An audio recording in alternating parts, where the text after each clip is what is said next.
seats.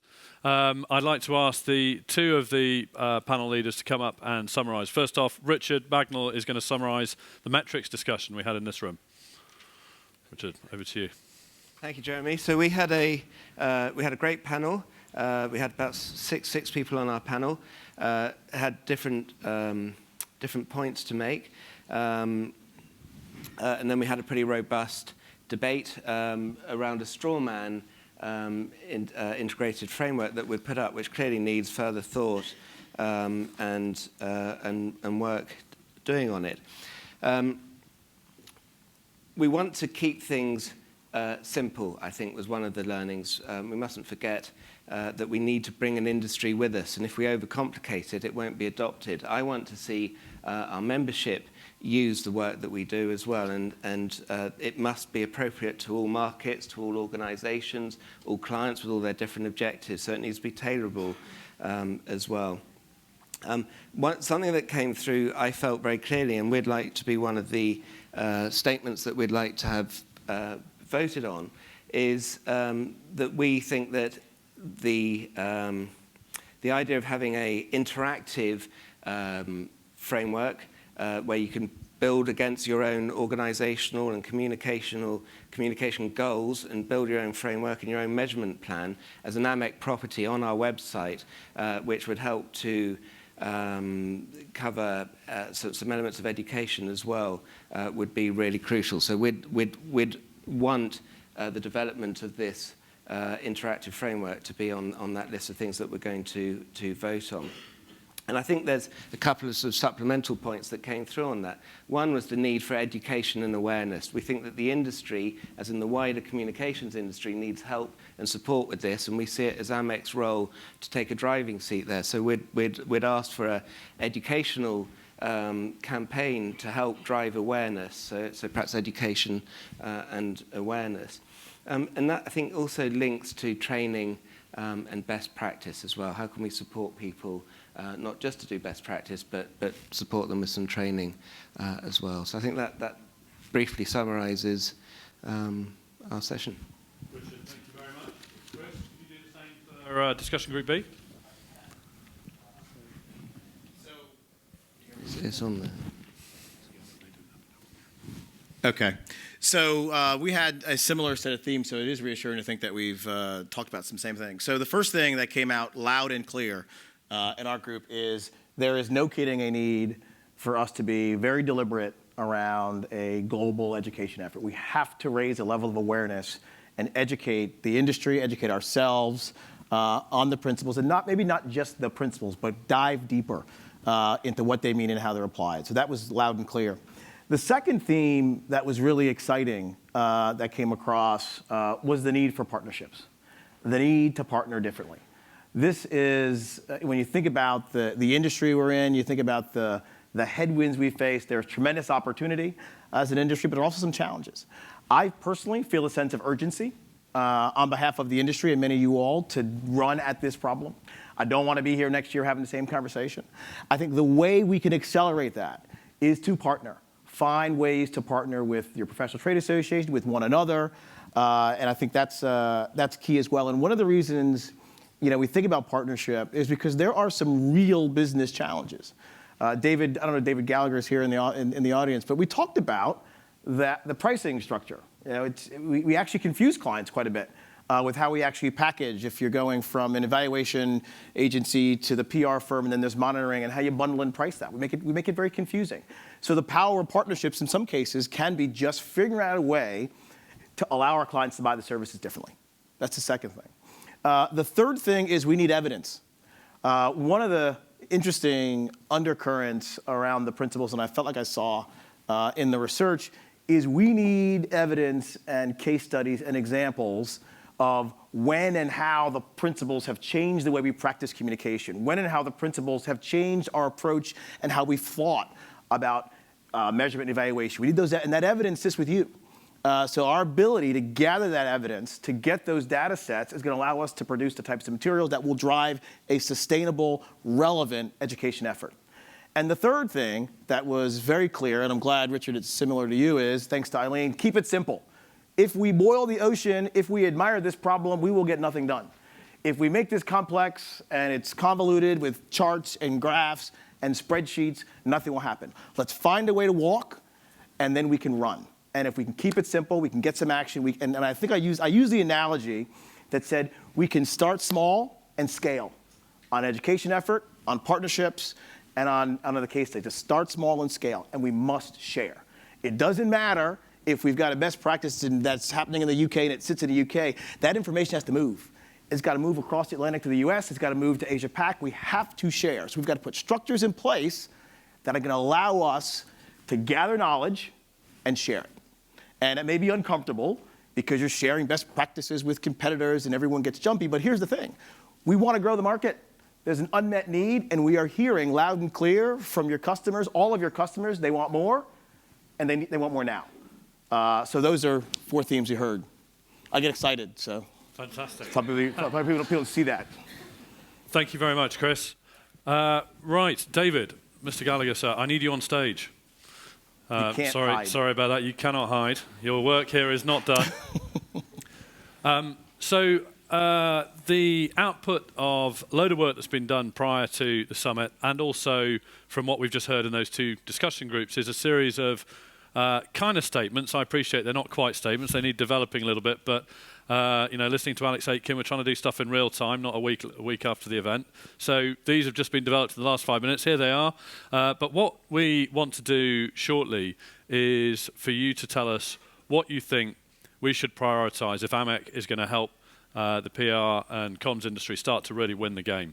So I'll just go through them very quickly. The first would be a commitment on our part to refine and develop a new interactive AMEC framework tool, as described by Richard earlier, to invest in education and awareness. That might include a global PR campaign to educate and raise awareness in the industry for the Barcelona principles.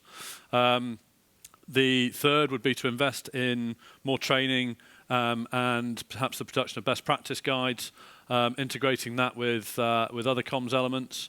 The fourth would be to refine, maybe even redefine AMEC's role within the industry to ensure that everybody out there knows who we are, what we stand for, what we're trying to do, and why they should join us. The fifth is all about building partnerships. We have a number of potential partners in the room, the IPR, the PRCA, CIPR, to name but a few. But what we want to do is develop partnerships in every market, and we're going to be asking for your help to do that. And finally, to help bring the Barcelona principles to life, there's been some suggestion that we should develop some hard evidence and some case studies to support the promotion and the adoption of the principles. Before we go to a live vote at around about 5 o'clock, we've got an opportunity now to discuss these before we commit to them, because I think this is a key line in the sand. We don't want to be coming back next year and talking about doing the same stuff. What Chris is going to be doing shortly is saying what AMEC is going to be committing to, and we're then also going to be asking you to do some things. So can I ask Barry to facilitate the Q&A session? While Barry comes up, can I make one comment on that, Jeremy? And I don't know if Dan's in the room, Dan Scheibel, but Dan and I had a conversation yesterday, and he challenged me. He was at a dinner the night before, and we were talking about just this very issue around awareness of the principles and what do we need to do and all this other jazz. He said, Chris, you guys are consultants. You're management strategy consultants. You do frameworks and models all the time, don't you? He said, what would you tell us, or what would you do if we were your client? So, and by the way, figure it out and tell us tomorrow. Well, I didn't figure it out and tell you tomorrow, but there's a way that I started to organize my thinking around the principles that I feel like is going to be helpful, and it was helpful to me. I heard a lot around the fact that we're on this journey. A lot of folks, the presenters talked about it's a process. Measurement's not an event, it's a process. So I started thinking, there's a maturity model. If you look at a maturity curve for where all of us are on this 5-year, which is going to be a multi-year journey around the Barcelona principles, some of us are just at the beginning of that curve. We're sitting here trying to wrap our arms around what does it mean for me. Others may be at this place of enlightenment and full optimization, but there's a lot of stuff along the way. So what may work for Elaine may not work for Booz Allen. So we need to make sure, as we're communicating about this, as we're thinking about this, that we're sensitive to where everyone is on this journey, and that we can target some of the education materials, some of the training, some of our interactions to meet people where they are, not where we want them to be. And I think that is really important. A lot of the conversations are, we want everyone to be at optimization, and we may not be there yet. Let's recognize and appreciate where we fit on the model, and we're going to sort of use that and play with that a bit moving forward. Okay, Barry. Okay, thank you. Right, you see the statements on the screen, which are at the moment being processed into electronic voting machine. So this is really a buying you time exercise for us, if I'm absolutely honest. I'm amongst friends, for goodness sake. So I'm looking for, confine it to questions, please. We've had statements in the group. So I'd like questions like, how would you like to see bullet point 3 moved on? Express it as a question, preferably. Jenny Chapman from Gorkana. For the global PR campaign, which is great, I just want to ask a question. Will we be using our own principles and setting goals and objectives for that campaign?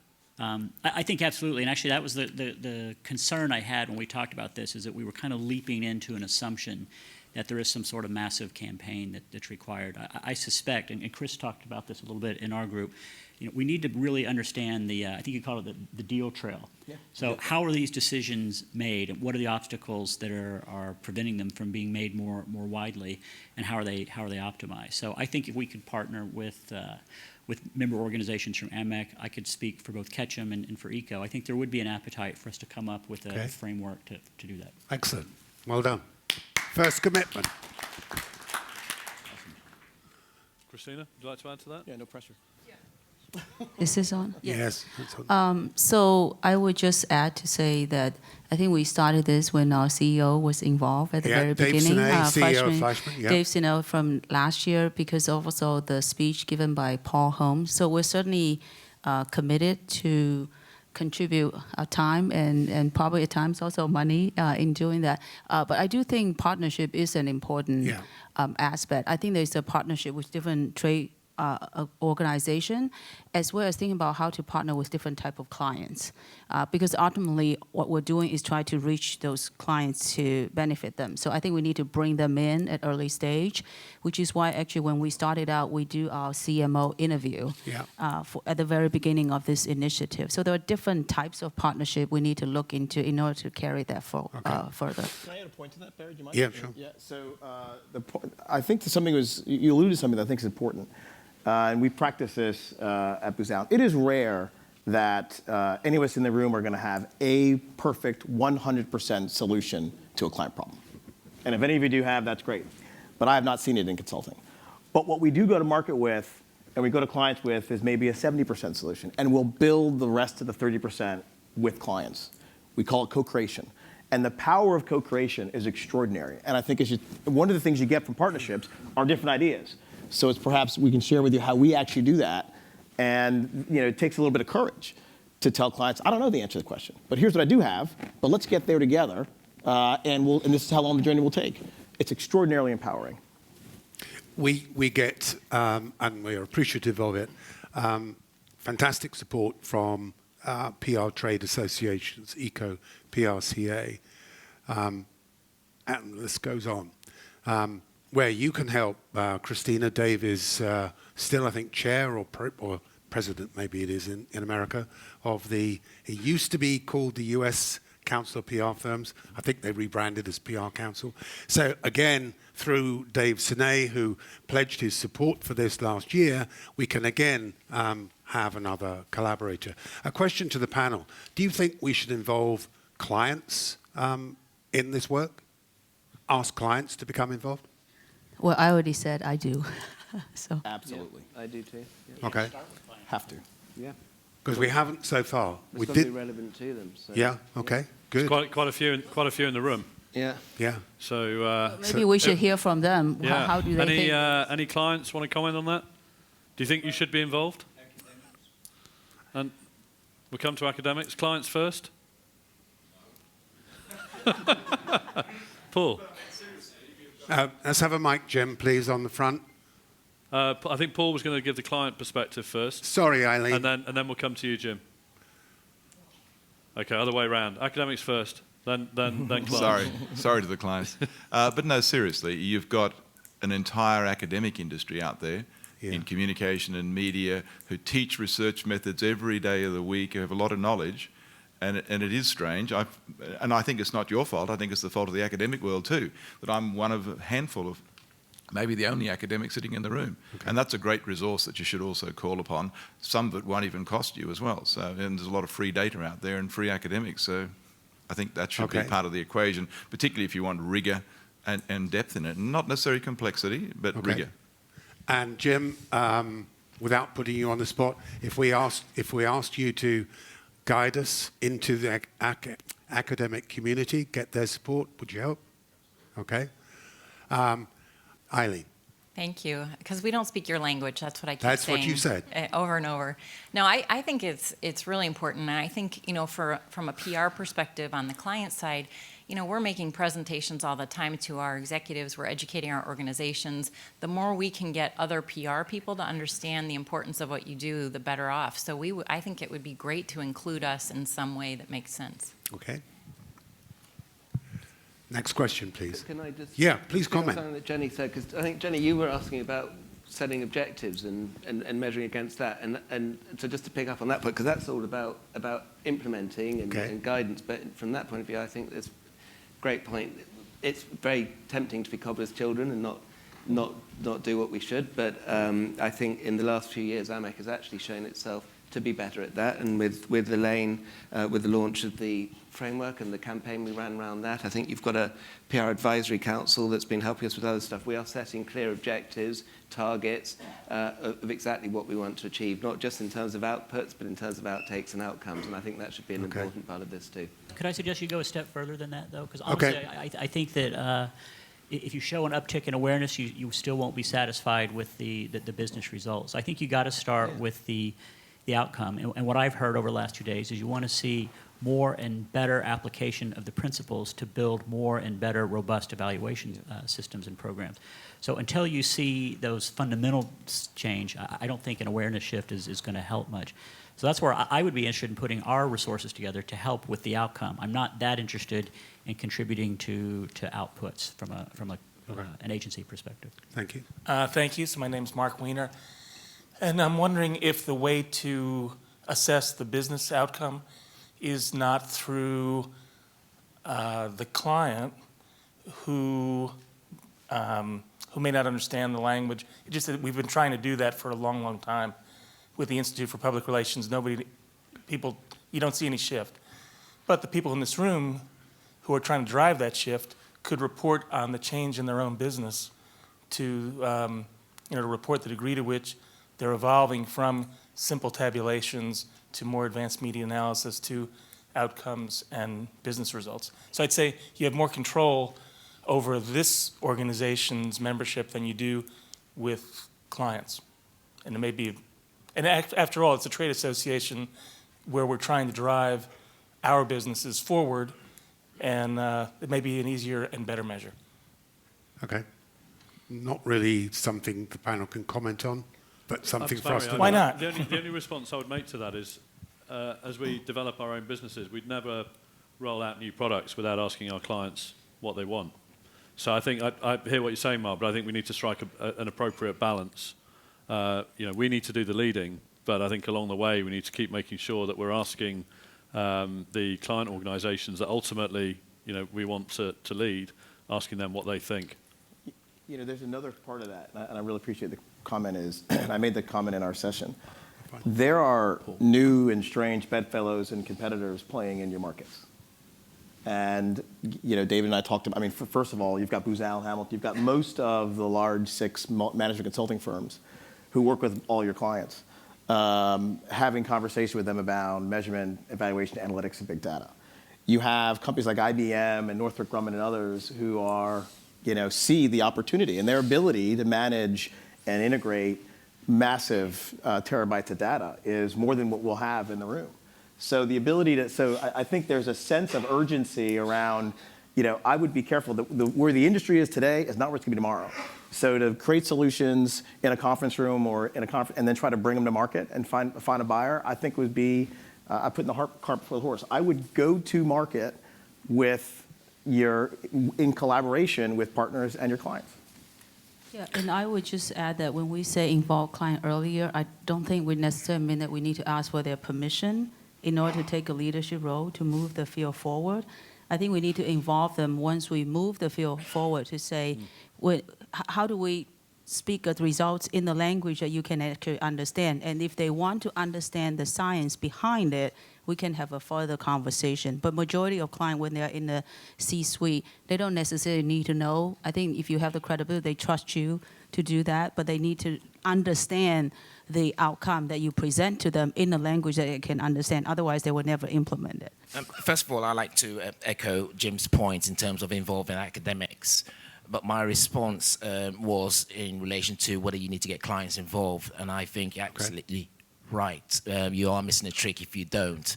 And the reason being, your clients are already engaging, just picking up on Chris's point, with the academics like Jim's, and they're actually forging ahead. Yeah. So being able to understand where they're at and what they need certainly would be useful if they're involved in the initial discussion and design of whatever you're looking to propose going forward. Okay. Thank you. It's useful feedback. Is there merit in expanding this to say, not just limit this campaign to Barcelona principles, but the work that we're doing on integrated frameworks? Because if you're limiting this PR campaign just to Barcelona principles, and people are going to vote on this question, on this point. That's a good point. I think that's what it was meant to say, actually. Yeah. And I think the two things go hand in hand. The principles of the 30,000-foot view, the framework is how to operationalize against them. No, I just want to make sure that everybody is aware of that and voting as per that new question. I think as we go through each statement in a second, I'll be looking to my colleagues here to make sure that when we articulate the statement, it's absolutely clear and it covers what we intend. Thanks for the clarification. Yeah, also I want to clarify, even though we say yes or no, we meant it relatively speaking, which one is of higher priority than the others. Yes, I think it's important to keep that in mind. Absolutely. Thank you for the panel. Thanks for the support, expressions of support from the panel and from the audience. Okay, Jeremy's going to take us into the Q&A, so clickers poised. Perfect. Thank you very much, Barry. Has everybody got a clicker? So now we're going to vote on each of the statements. And given that we've done this in fairly quick time, I'm going to try and articulate them. If the panel or any of you in the audience, Asim included, think that I haven't articulated correctly, please do pull me up. But the first question, the first statement I'm going to ask you to vote on is, do we as AMEC believe that we should show a commitment to refine and develop a new interactive framework tool? Now let's vote. Press 1 if you agree, and 2 if you disagree. Okay, now let's see the results, please. Statement 1. Okay, so 3/4 of us believe that we should invest in a new and integrated interactive framework. So if I... The 25% who don't agree, we have your names and we will be speaking to you later on. Okay, so statement number 2, which is all about education and awareness. The question here is, should we as AMEC invest in education and awareness? Should we do that by engaging in a global PR campaign to educate and raise awareness for the principles and, as Asim rightly said, the frameworks and metrics? If you agree with that, if you believe that we should, and this will involve us making an investment and partnering with some of our colleagues at Ketchum, Fleischmann, Ogilvy, Hotwire, etc., to promote our work. Do you believe we should do that? 1 for yes, 2 for no. Now let's vote. Okay, if you could show the results, please. Okay, slightly more for that. So the way this is going to work is this has already gone to the top of the tree. So you clearly think that so far, if we were only doing 2 things, the first thing we should do is splash a load of cash on a PR campaign. How many agencies in the room? Okay. What we're already seeing is that you don't all agree that we should do all of them, what we're going to end up with is a prioritised list. We might not end up we're not voting on whether we should do all of these things, we're voting on where we should kick off, where we should get them going. I mean, I would hope that, given the discussions you've just had, these are all things that we've collectively said that we should be doing. So I would be surprised and a bit disappointed, I think, if there was a large collective who believed very strongly that we shouldn't do any of these things. So should we get to the end and see what we end up with, and then I hope it should become clear. So statement number 3, should we invest in developing our training, our best practice guides, and I'm going to ask the team to help me with the second part of this, because I don't quite understand the bullet around integration of other comms elements. Where did that, which group did that come from? That came from our group. I wasn't listening. Clearly. It was a point about effectively building into the frameworks the ability to measure not just media or social media campaigns, but other tools that the PR industry uses, like perhaps events. So there's events as an example. Okay. So just make them a bit broader, but it's all part of the best practice. The best practice side stuff. Fantastic. Okay, that seems very clear to me. If you agree that that's something we should invest in, press 1. If you don't, press 2. Please vote. Okay, let's have a look at the results. Okay, so becoming clearer. I think that's probably going to be nearer the bottom of our list of things that we might want to do. And dare I say, with a vote like that, we probably want to question whether it's something we should be doing. Right. Okay, now, statement number 4 sees us look at ourselves and our role within the industry. I think there's been some suggestion that our role might not be entirely clear, well understood, or broadly recognised. So the question here is, should we, as AMEC, invest in clarifying and developing our role as leaders in the media intelligence and broader PR and comms industry? If you agree that we should, press 1. If you don't, press 2. Please vote. Okay, and if we can go to the results, please.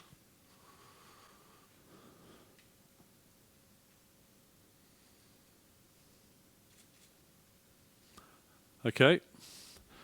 There is not broad consensus in the room on a few of these issues, but a majority nonetheless.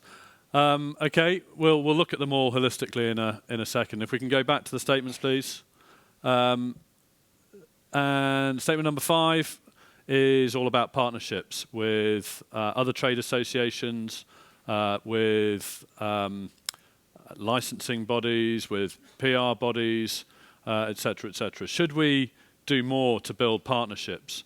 And this is where I think everyone in the room comes into play, because what we'll be asking you to do, if you vote for this as something you think we should invest in, this isn't actually so much about money, it's more about time. It's about you making sure that in all the markets in which we operate, and I think there are representatives from, 30 countries here, Barry? 34. We'll be asking you all to go to 34 separate trade bodies by way of minimum to speak to them about what we're doing to promote the message. We'll also be asking you to make sure that your sales teams are promoting the message, because they're probably actually the biggest common resource that we have. So, do you believe that we should invest time in, and bear in mind Francis Ingham is in the room, and others, do you believe we should invest time, effort, and resource in building partnerships? Do you think that's the way we're going to get our message out? If you agree that we should do that, press 1. If you disagree, press 2. And please vote now. Okay. And if we could see the results, please. Well, I think it was worth coming. Great. So almost 72% of you think that we should be doing that. That is something we have already been doing, by the way. So it's just about ramping up our efforts and doing more of it, as well as, as part of a broader campaign. And finally, we're back to the Barcelona principles. And you remember at the very start, it was only Francois who either was brave enough to stand up and say all 7, or it was actually the only one who knew them in the room. So coming back to ensuring that we develop awareness and understanding and adoption of the principles, do we think it would be helpful to develop hard evidence and case studies in support of the Barcelona principles? Again, press 1 if you agree, press 2 if you don't think that's something we should be doing. Please vote now. Okay, and for the last time, let's see the results, please.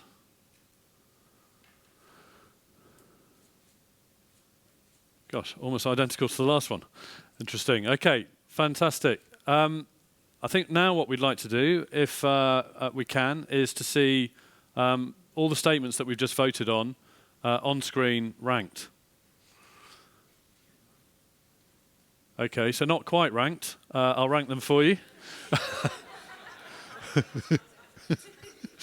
So the thing that you said we should invest in first and foremost was in education and awareness, which is great news. And Chris, I think you and I, this is meant to be us reacting to what we see. I'll kick us off by saying I think that's great news because the research we've just done suggested that that's what the market wants. Over 90% of the people we polled said that they wanted leadership and education. So the great news for all the agency groups in the room is you've got some business coming your way.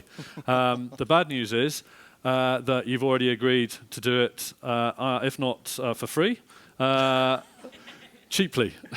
Because we're all in this together. Remember, the whole purpose of all of this is to grow our market for our collective benefit. Chris, what else do you see up there? Yeah, no, I couldn't agree more. I'm also struck by, and not selfishly, but the response around partnerships is important because there are some barriers that we identified in our conversation, and there are some opportunities, and I think we all acknowledge that this is a moment in time for us as an industry to really lead. We can be fast followers or we can lead, and leaders lead. So I think hopefully that will allow us to accelerate some of our efforts, try to be more creative and agile, and as we're trying to develop solutions for clients. So I'm excited about the partnership piece. Clearly, a large majority of you think we should develop a new integrated interactive framework, and thanks to the work of Richard and Paul and Elaine and others, we are some way along the road to doing that. We had a really interesting debate. We saw actually an alternative model from Down Under that Mediaverse presented to us. I think we're really interested to hear from the academics. Jim, we need to get you involved at this stage because we want to roll something out that you think is correct and useful. But we'd also like to hear from the clients. So Chris will come on to what we're actually going to do in practice to make that happen shortly. One of the things that I don't know how to react to at the moment is the reaction to AMEC's leadership role. So we do have a role, but maybe it's not a priority. So that's one that I'm just going to need to spend some time thinking about. I think it's interesting that maybe it's not an area of priority for us or nothing we want to focus on at the moment, or maybe everyone does recognize it. So that's one that, for me, I'm going to have to sit and just sort of think through a bit and maybe have some separate conversation with you all to get a sense of what was on your minds when you voted that way. Can I just ask for instant reaction from the audience to anything? Jim, I don't know. Jim, from your perspective. What you think of that? Sorry, I'm putting you on the spot there, sir, but... I think that's good voting because I see a focus on doing actions rather than the problem with the AMEC leadership thing. It could be interpreted as AMEC doing PR for itself. Yeah, good point. Go out and do those things. If you develop a better framework, a simpler framework, you put things into practice, I think you'll be the leader. Great. Excellent. Anyone else?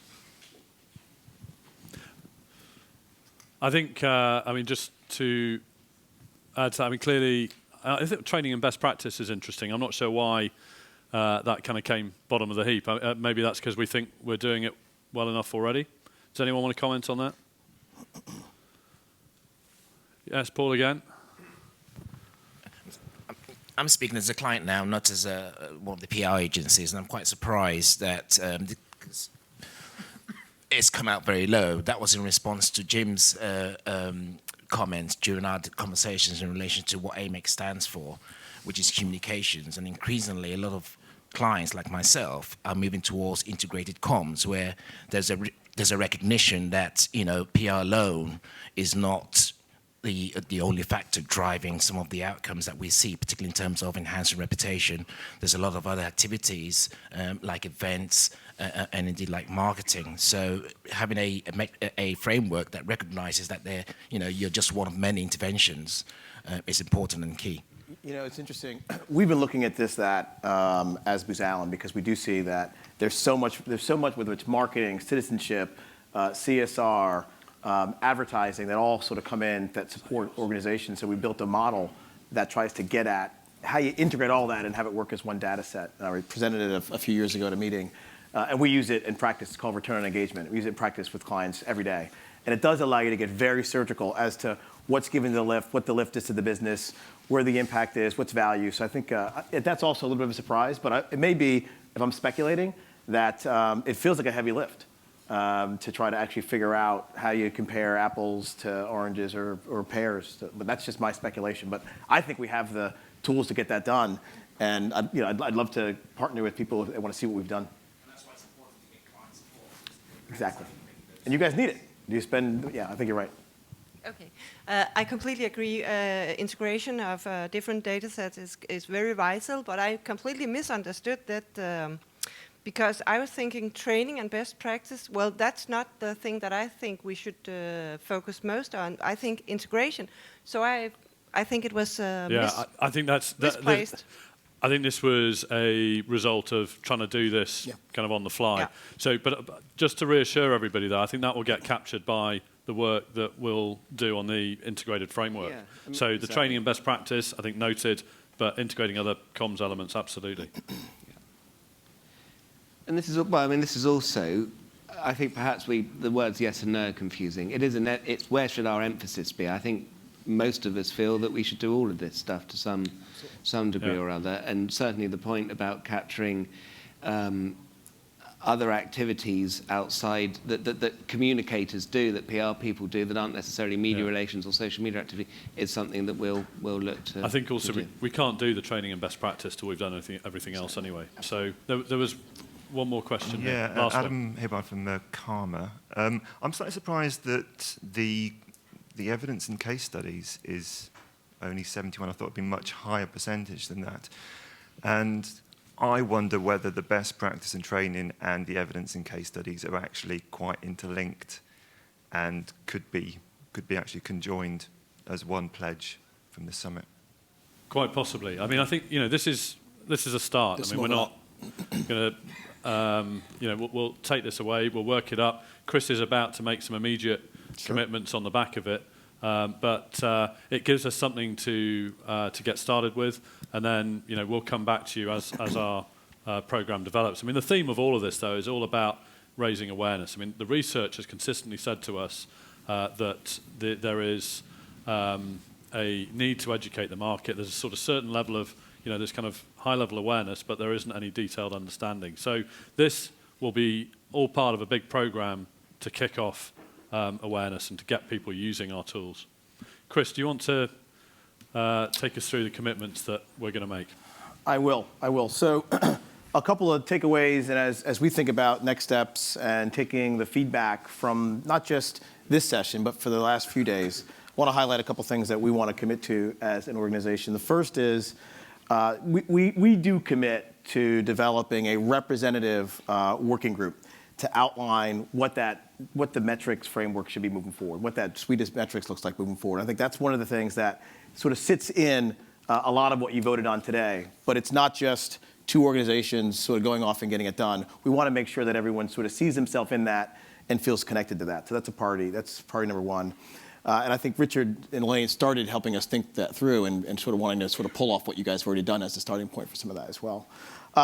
We also are looking at, I think it was fairly clear, investing in a global education awareness campaign to promote that. And I think you're going to hear from our CEO, Barry. He's going to come forward with a proposal to retain a public relations firms plural now after today, to get that done and help everyone, hope everyone sees our impact in that regard. That's, I think, one of our clearest affirmations on how important we believe that the principles are. And not just the principles, but the principles as a catalyst to allow us to change the way we practice communications, but also how we think about and approach measurement, evaluation, and communications. We commit to working much harder with our partner PR association members throughout the world to make measurement mainstream. The power of the partnerships is in our ability to scale. It's in our ability to take lessons learned. It's in our ability to knowledge share. And I think that's what's important. And we could all do that as individual entities, and we'll get there. Or we can include some of our other trade associations, and we'll get there faster. And I think that's what we want to try to accomplish as well. A little more detail. We're asking the leadership teams of the 3 international chapters, North America, Asia Pac, and Europe, to get behind the commitments we're making today. This is not going to work if it's just North America. It's not going to work if it's just Asia Pac. Everyone has to, we need to get behind it as leadership teams. We're going to be doing that. And we realize that it can be difficult in certain geographies and certain regions. If you go back to my comment around the maturity model, we may be at different levels of awareness or appreciation for how to implement some of the principles, but we'll be sensitive to that. We'll have to use technology differently. We'll have to find ways to get over time zone differences. We'll just have to work through that. But we should not create barriers that are going to get in the way of that.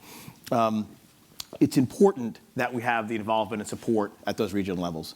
We're asking and inviting our PR trade bodies to get involved in the international consultation process. That's important to us as well. And our aim is going to be to come forward with a model for how to get this done by December 1st. It's not to say we're going to wait until December 1st this year to get it done, but we want to, you'll see these new models in action by that time, which we think is important. And our next step, quite frankly, is going to be asking all of you and your organizations and the member organizations to help us deliver against some of the priorities that we all agreed to in this room.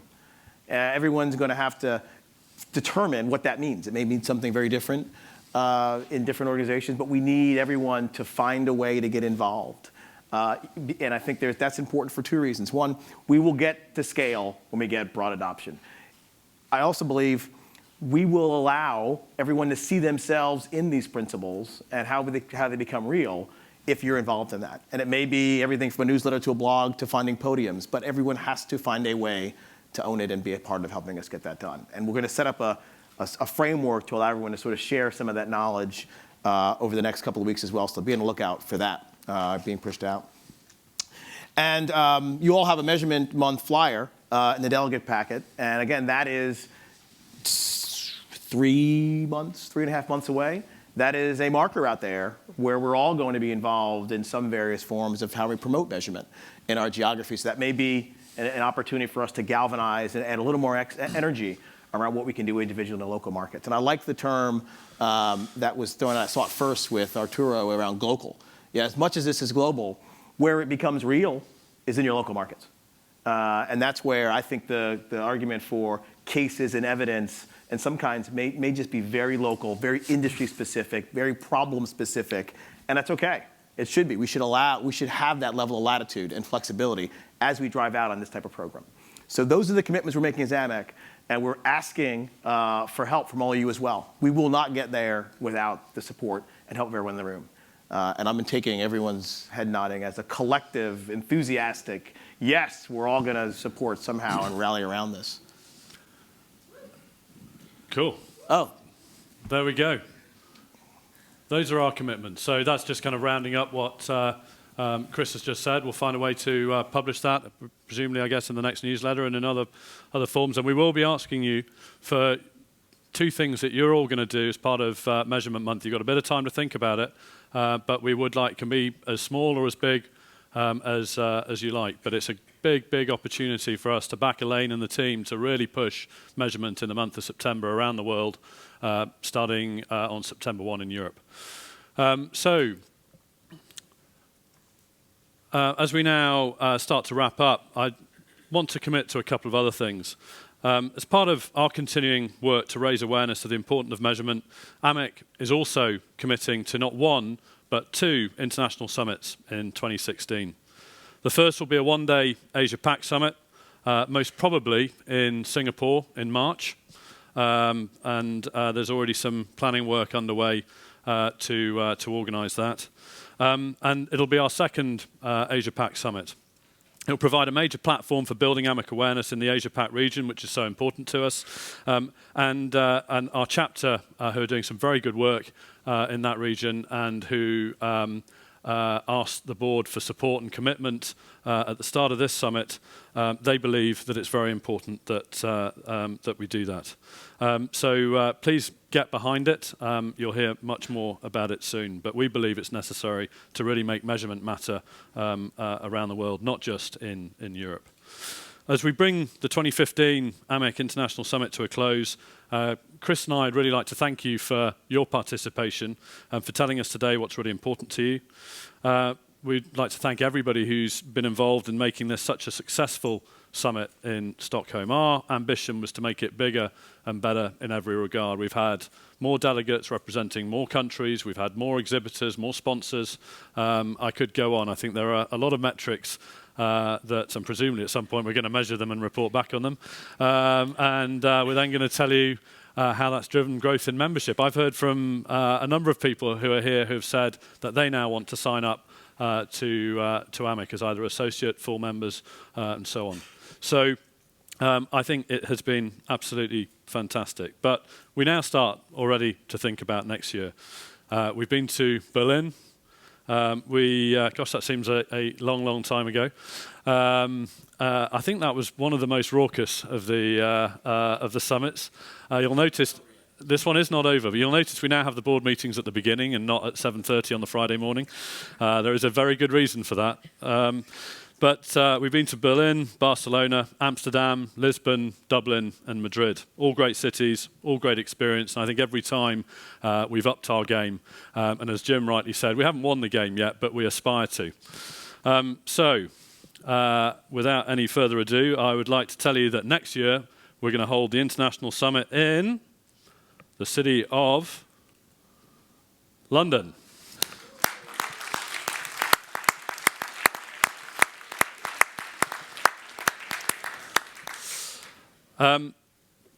It'll be on June the 15th and 16th. Work has already started. We don't randomly choose where we're going to go. There are a whole host of reasons for it. It depends on, it's somewhere that we want people to be able to get to easily, and somewhere where we've got the framework to be able to put on a fantastic summit like Retriever have done for us here in Stockholm. There'll be more information coming soon, including on sponsorship opportunities. And you'll notice we haven't announced the headline sponsor today, and there's a very good reason for that. We'd like to hear expressions of interest. And I'd like to say publicly, Gorkana will be making an expression of interest. But if you want to outbid us, or if you want to follow the FIFA route and offer Barry an envelope, then we would like to hear from you. The sooner the better. We also, I think you'd agree, we've had a fantastic selection of speakers at this event, old and new, and I'd like to acknowledge them with a warm round of applause. Thank you very much to everybody who's contributed.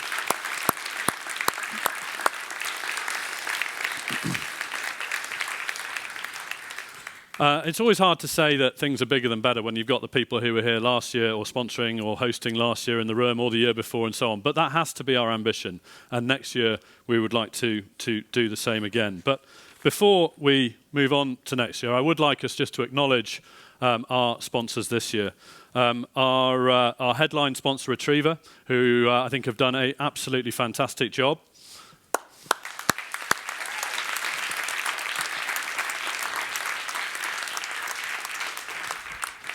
And everybody else who sponsored everything from lunches to dinners to drinks to all aspects of this conference. We couldn't do it without you. Those of you who want to get involved next year, please let us know as soon as possible. And we'll start working with you to make sure that London is bigger, is better, has new content, and helps us to up our game. And hopefully, Jim, one day win the game. Before I hand over to Barry, I would just like to ask Helen from Retriever to take the stage. I know Helen would like to say a few words. Helen, over to you. Thank you, Jeremy. I would like to say something to you, Barry. Please come on here. Yes. And where do we have Nicola? Is she around as well? She's at the awards I venue. would imagine. Yeah. So I would have... Because we have to have levels of technical rehearsal.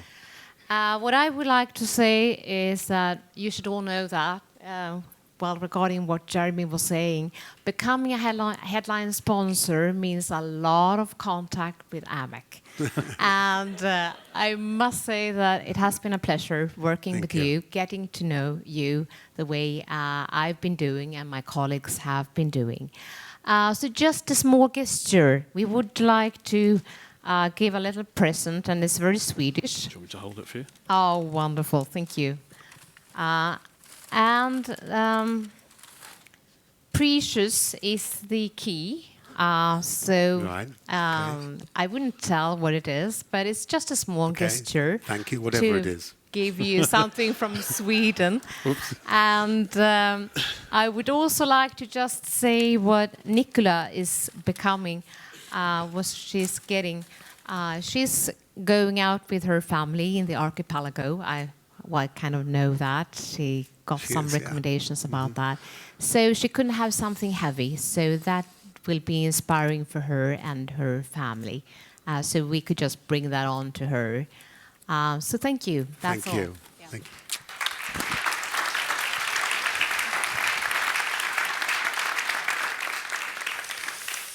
Thank you, Helen, and Robert, wherever you are, and all of the team. I have to say, and I'm on record, on video, in the Retriever offices saying it, I think they've been absolutely fantastic, and they have helped to make this a wonderful summit. But before I go, I would like you all to join me in thanking the person who, above all, makes these summits what they are and makes this organisation what it is. He is relentless.